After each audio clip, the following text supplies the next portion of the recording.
Autores en cuarentena. Guitarra negra, Ramiro Sanchís. Capítulo 8, nota 3. Mis anarcos queridos.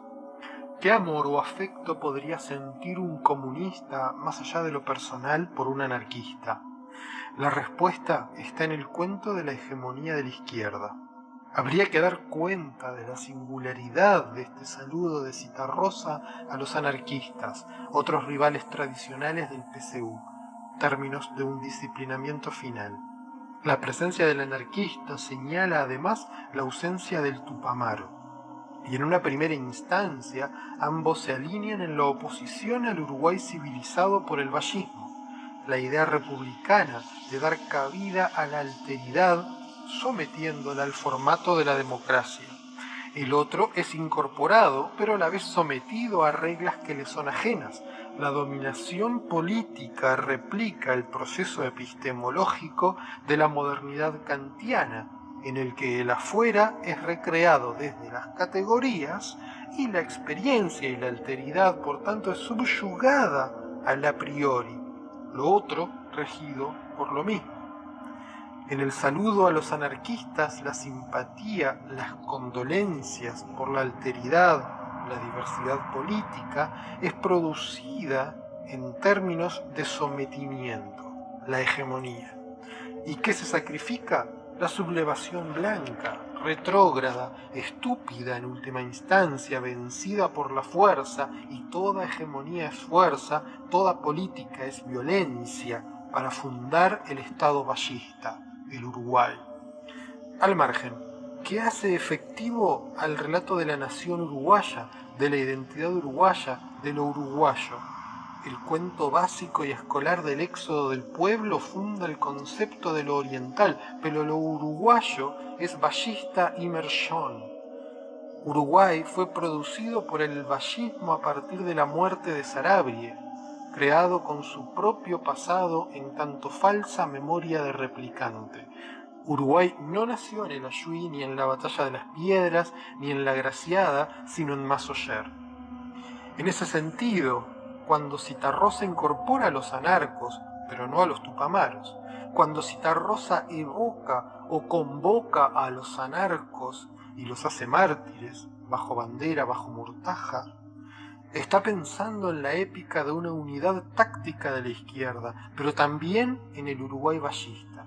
Está diciendo, hermano anarco, tú serás domesticado, tus bombas serán arrojadas a los enemigos que tenemos en común, y cuando nos cedas tus armas, serás como nosotros, serás otro, seguirás siéndolo, pero te habremos producido conmensurable con nosotros.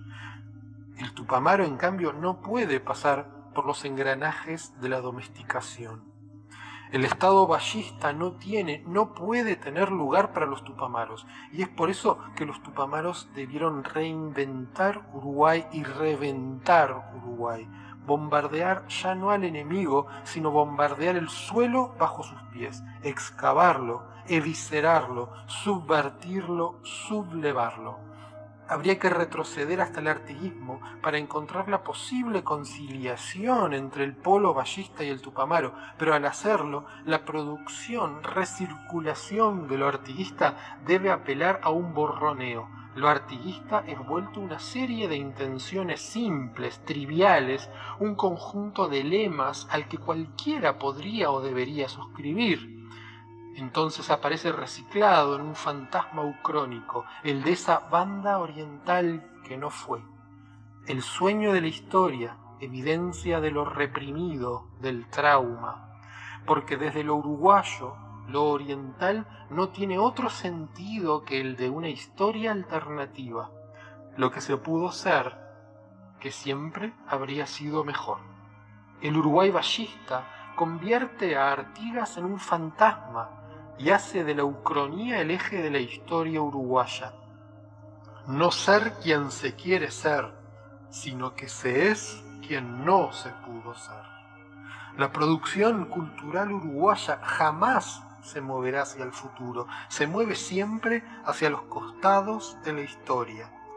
Los tupamaros quisieron fundar un futuro y lo hicieron de la única manera posible, la de la violencia, porque había que romperlo todo hasta la raíz y más allá. Citarrosa por eso no es capaz de incorporarlos, es un comunista después de todo, ha sido disciplinado hasta la pérdida de todo color salvo el gris.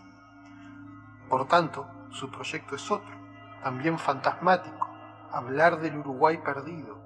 La dictadura rompió el ciclo democrático de renovación que tenía el potencial de establecer un diálogo domesticador con la alteridad, de representar la alteridad en un contexto en apariencia diverso, un esquema o espectro en el que el adulto masculino responsable es el plenamente dedicado al juego republicano y el anarco aparece como el loco lindo, pseudoadolescente no disciplinado desde la perspectiva del bolche.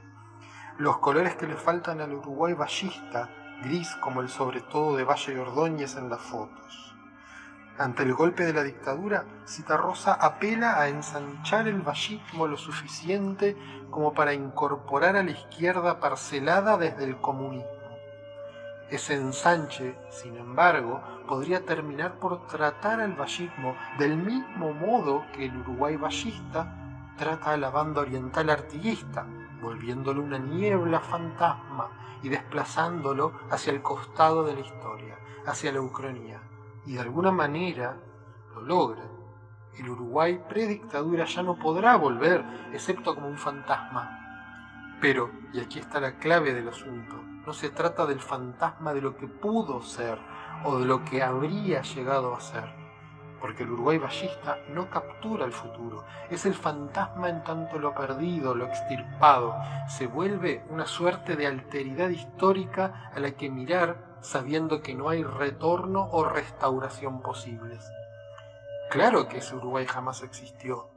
La producción vallista de Uruguay está construida sobre la sangre y la violencia, como cualquier política. Y es político todo lo que no es cibernético, todo lo que implica un comando, un poder. Si la cibernética es la verdad última, la política es siempre hiperstición. Y el país republicano, civilizado y racional, no es sino un espejismo proyectado sobre una carretera llena de baches. Ese Uruguay evocado en Guitarra Negra, interrumpido por la dictadura, es una ficción. Y el acto de producirlo, de reproducirlo o replicarlo, es el sustrato político en que opera el texto de Citarrosa. Capítulo 23. Entre las implicaciones del complejo de la chatura, merece especial atención la relacionada con el Movimiento de Liberación Nacional Tupamaros.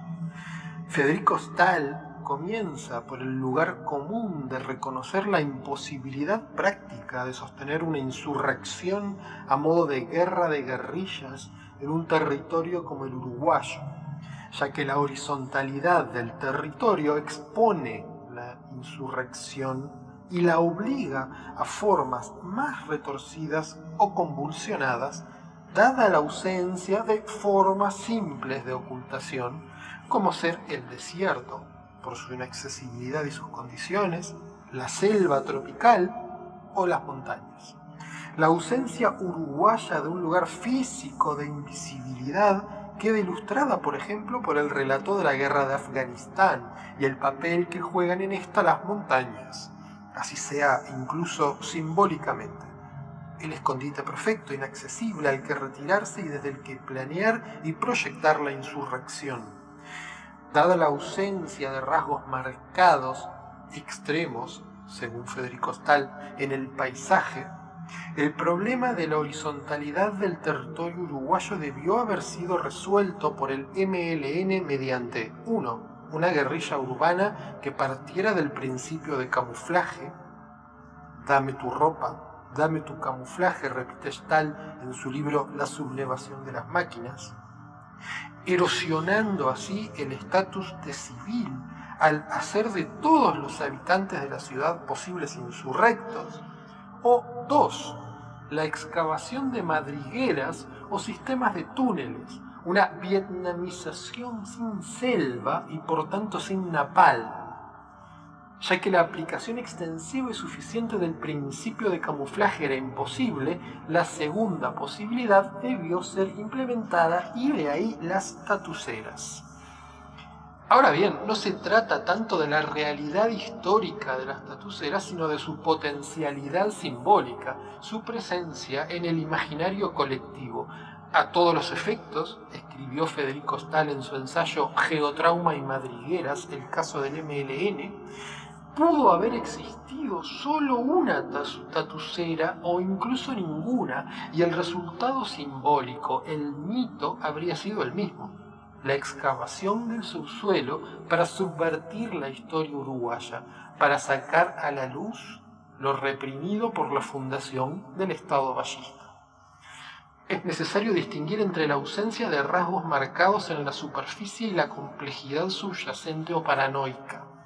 La tatucera, en tanto sistema simbólico, se relaciona con esa distinción de dos maneras. Primero, instalando un sistema topológico tridimensional convulsionado e intrincado, en notoria oposición a la virtual bidimensionalidad del paisaje uruguayo propuesto como levemente ondulado, que en tanto no equivale a la llanura absoluta de la Pampa, promete una tridimensionalidad después negada al cliente en este comercio de símbolos, un fraude, una estafa. Segundo, porque necesariamente la tatucera debe mancillar la penillanura en el punto de intersección entre el complejo de agujeros y la superficie, una marca, un signo. En esta última línea de pensamiento, la tatucera debe generar en la superficie el síntoma del complejo subterráneo, de manera que toda formación superficial se vuelve signo de la complejidad subyacente. Federico Stahl llama a esto el plano paranoico de lo vertical en su ensayo Geotrauma y madrigueras. Y lo llama también el plano vertical de la paranoia en su libro La sublevación de las máquinas. En última instancia, ambas formas de relacionamiento de la tatucera con la dicotomía subsuelo-superficie terminan enrolladas en un complejo simbólico más denso, y cito a Federico Stahl en La sublevación de las máquinas. La colonización insurrecta del sustento del paisaje junto a la contaminación de la superficie por los síntomas del intrincado sistema de pasajes, túneles y madrigueras es central al proyecto de invadir el imaginario histórico uruguayo. ¿Cómo explicar de otro modo la persistencia épica del mito, el cuento de hadas de los tupamaros? Por lo pronto, la producción de esa épica y ese mito se beneficia del contraste con las pálidas formaciones que puede ofrecer el resto de la izquierda. El Partido Comunista como una suerte de derrota permanente y gris, el socialismo vernáculo como la expresión del complejo de la medianía mesocrática, los mínimos brotes de anarquistas, luditas, tecnoprimitivistas y ecologistas, una rareza idiosincrática de un montón de locos lindos, tan inofensivos como útiles para sustentar la idea de que la medianía uruguaya no alberga extremos ni pasión.